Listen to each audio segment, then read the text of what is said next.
चिंचगड सरपंच बोलते. आमच्या इथला जो रस्ता मंजूर झालेला आहे फुटखंड पाड्याचा, तर तो असा आमच्या कानावर आलेला आहे का म्हणजे तो नामंजूर केलेला आहे. तर नामंजूर केल्याचं कारण काय आहे? कारण हा रस्ता अत्यंत गरजेचा आहे आणि माझ्यासोबत काही ग्रामस्थ पण आहेत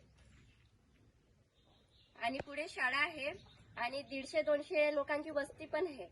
तर हा रस्ता झालेला अत्यंत गरजेचा आहे. पावसाळ्यामध्ये काय तुम्हाला या रस्ता नसल्यामुळे त्रास होतो का काय? हो, त्रास तर भरपूरच होतोय.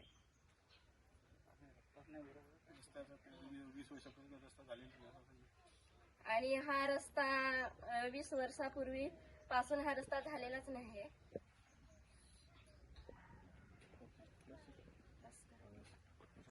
जाण्या येण्यासाठी लहान मुले शाळेत जातात, शाळेतले लहान मुलं जातात. रस्त्याला आम्हाला जवळजवळ आता हा 20 वर्षापूर्वी वरून पाणी येतोय, सगळा नदीसारख्या ओव्हलसारखा वाहतो इथून.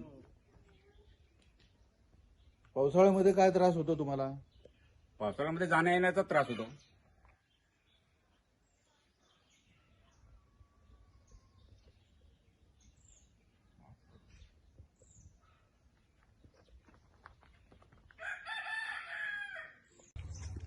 व्हिडिओ घेतलाय